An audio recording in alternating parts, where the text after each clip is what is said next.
Hello, everybody. This episode today is about some of the questions that we have seen during our episodes in season 1. And it's about how often, people want to know, how often should I go to the dentist? And I will tell them this: don't wait.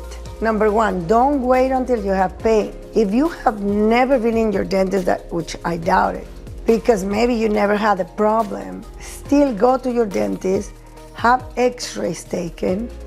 If you were a kid that they take you to your dentist every 6 months until you were 12, most likely the composition of your enamel here, like you see in this area, is very strong.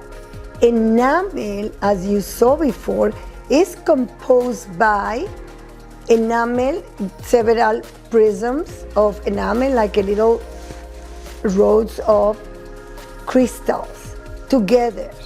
And when they get calcified, have hydroxyapatite and they're completely calcified. But then through the years, if they're applying fluoride all the time, then your family will create this. Whoever take you to the dentist, you have to be grateful for the rest of your life, because most likely they are cleaning and they are placing fluoride. And when you place fluoride, remember we talk about fluoride in another episode, the importance of the fluoride on the toothpaste, on the water, etc.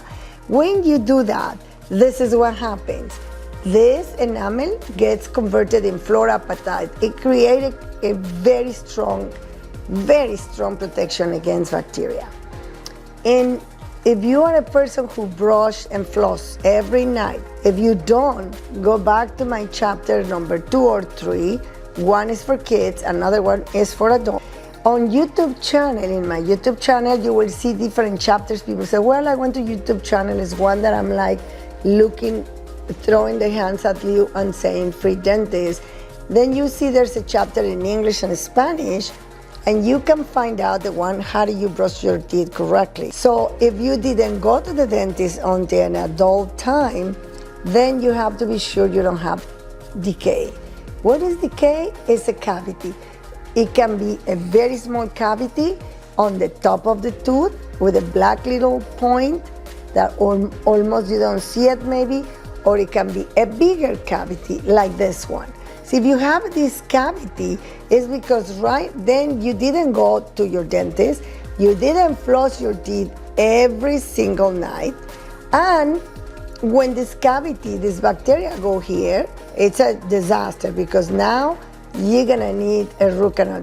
So there are several factors that are gonna indicate. One is how risky is your mouth, meaning how often you have sweets, sugars, and you don't brush your teeth. At least after the candy, take a drink of water. And I tell you the scientific basis for that. The pH level of the mouth should be superior to 5.0. Mostly the ideal, we wanted to have it in 6, in 7, and it's gonna depend on several factors. So talking to a friend of mine, she was telling me, don't guarantee that with the brushing technique and the flossing technique, people is not gonna have caries. I guarantee you that if you follow the indications that most likely your dentist should tell you, and if not, I am telling you right now, if you have many candies, that's a high risk. So avoid the candies, avoid the sugars, or brush immediately every time you have a sugar. Or go to the bathroom and rinse, or have your water alkaline is the best, because water has a really good pH, and the pH on water is gonna help you to make less acidic our saliva. And if you look at the scale, I'm gonna place in a percentage. When you have a stomach acid, it will be a pH of 1 on the stomach. So imagine if you have a lemon juice or vinegar, that's gonna be acidic. If you have orange juice, soda, or some acidic sodas, I don't have to tell you, all the Coke diet, etc. Many of these are very acidic. Energy drinks, unfortunately, too, because I know a lot of younger people like it. And tomato juice, also black coffee. is 5.0. So you convert your saliva and the pH of your mouth in 5. And saliva, which is the best, should be free of all this acidic. So the saliva or the cow milk also can help you to put the pH because it will go to 6. Now, pure water is 7, the pH. So you know what? If you drink water, lots of water, you can maintain alkaline the pH of your mouth, making almost impossible for bacteria to destroy the enamel. The more alkaline we have the mouth, the better. That's what I tell my patients. It doesn't matter if you brush 10 times a day or in the afternoon.